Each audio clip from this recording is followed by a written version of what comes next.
बिस्मिल्लाहिर्रहमानिर्रहीम अस्सलामुअलैकुम वरहमतुल्लाहि वबरकातुहू। मैं हूं तारिक अजीम और आप मेरा यूट्यूब चैनल देख रहे हैं TACS।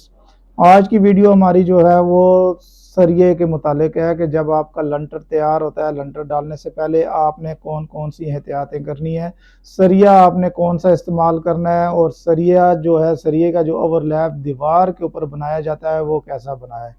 और इसके साथ जो आपके बिजली के पाइप, आप बिजली की वायरिंग के पाइप रखते हैं वो आपके कितने इस्तेमाल होंगे, कैसे रखने चाहिए, और उनके अंदर कौन कौन सी चीज़ें शामिल होती हैं, ये सारी चीज़ें आज की वीडियो में आपको बताएंगे। तो सबसे पहले जब आपका लंटर तैयार हो जाता है तो सरिया जो है, सरिये के नीचे आपने मार्बल के पीस लगाने हैं कि सरिया जो है शटरंग से जो है थोड़ा सा ऊपर हो, यानी कि लंटर का जो सरिया है ये शटरंग के साथ बिल्कुल चिपक के ना हो। इसके नीचे आपने मार्बल के पीस लगा देने हैं। उसके बाद जो आपकी दूसरी एहतियात है, जो आपके ओवरलैप बनते हैं सरिये के वो अच्छे तरीके से बने हो, जो दीवार आपकी जहाँ पे ख़त्म होती है वहाँ से क्रॉस हो के सरिया दूसरी साइड पे हो और दूसरी कमरे का सरिया दूसरी साइड पे हो, यानी कि ये सरिये आपस में अच्छे तरीके से क्रॉस हुए हुए हों और दीवार से कम 1-1.5 फुट जो है इनका फासला होना ज्यादा होना चाहिए, यानी दीवार तक नहीं होना चाहिए बल्कि दीवार से भी दूसरी साइड तक ओवरलैप बना हुआ हो, और ओवरलैप कम से कम 18 इंच का होना चाहिए। ओवरलैप का जो फायदा होता है वो ये है कि जब आपका लंटर डल जाता है, लंटर डलने के बाद अमूमन छत के ऊपर लाइन सी आ जाती है, क्रैक आ जाता है, वहां पे आता है ये लाइन और क्रैक वहां पे होती है जहां नीचे दीवार होती है। तो अगर आपका ओवरलैप ठीक होगा तो वहां पे आपकी लाइन नहीं आएगी। उसके बाद जो आपका सरिया बैंड किया जाता है, जो सरिये के अंदर जो है बैंड दिया जाता है, उस बैंड का भी खुसूसी ख्याल करना है। बैंड और सूरत में आपने देना है। बैंड जब आप देते हैं तो सरिये की ताकत जो है वो 4 गुना ज्यादा हो जाती है, और बैंड जो है एक सरिये को छोड़ के एक सरिये के ऊपर दिया जाता है और एक सरिया उसके नीचे रह जाता है। और जो सरिये का साइज जो आपने रखना है वो 6x6 से 7x7 भी होता है और 8x8 भी होता है, यानी कि ये 5 मरले घरों का होता है। और जो सरिया इस्तेमाल किया जाता है वो आधी का सरिया यानी 12 mm का सरिया इस्तेमाल किया जाता है। और जो सरिया कितना इस्तेमाल होता है लंटर के ऊपर, वो आसान से लफ्ज़ों में सैकड़े के ऊपर जो सरिया इस्तेमाल होता है वो 2.25 मन और 2.5 मन एक सैकड़े के पीछे सरिया इस्तेमाल होता है।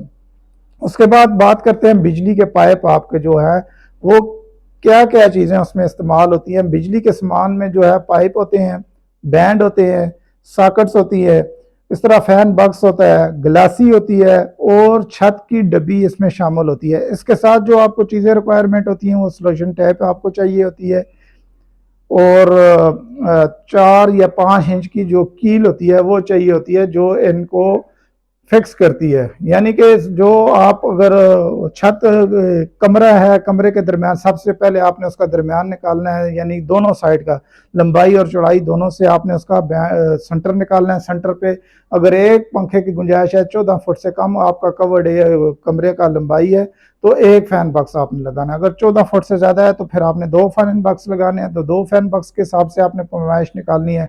सेंटर में आपने फैन बक्स लगा देना है और उसके दोनों साइड पे आपने 2 गिलासियां लगा देनी है या 2 छत की डब्बियां लगा देनी है। उसके बाद जो है आपने पाइपों को एक दूसरे के साथ ज्वाइंट कर देना है और कमरे की चारों साइड से कोशिश करिए करें आपके डाउन निकाल नीचे यानी पाइप को मोड़ दिया करे। जो किचन है उसमें आपने 2 साइड पे यानी जिधर आपका एग्जॉस्ट का पॉइंट होता है उधर आपने पाइप को निकाल देना है। एक जिधर आपने स्विच वगैरह लगाने हैं उस साइड आपने एक बैंड लगा के पाइप को मोड़ देना है। इस तरह बाथरूम के अंदर भी यही होता है, जिधर एग्जॉस्ट वगैरह होता है उधर भी आपने एक पाइप को कर देना है। दूसरी जो दरवाजा जिस साइड पे होता है उस साइड पे भी आपने एक पाइप को नीचे डाउन कर देना है।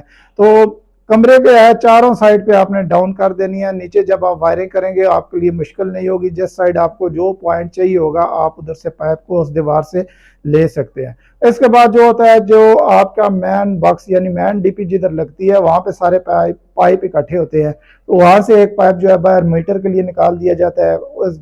हर कमरे की एक अलग पाइप वहां पे आपने आके इकट्ठा कर देना है। यहाँ से आपकी मैन डिस्ट्रीब्यूशन होती है, यानी जो मैन तारें चलती हैं वो इस जगह से चलती है, यानी हर कमरे का एक पाइप आपने इकट्ठे एक जगह जिधर आपने मैन बॉक्स लगाना है, डीपी लगानी है, वहां पे आपने कमरों को पाइप जो है इकट्ठे कर देने हैं। और जो मीटर के लिए आपने तार निकालनी है, अगर आपने नीचे फर्श से लेके जानी है तो उस तरह, अगर छत से लेके जानी है तो एक पाइप आपने मीटर के लिए लेके जाना है। तो ये तकरीबन 5 से 6 हज़ार रुपये का सामान बनता है तो बिजली का। तो वीडियो देखने का बहुत शुक्रिया। वीडियो को लाइक करें, शेयर करें और हमारे चैनल को सब्सक्राइब करें।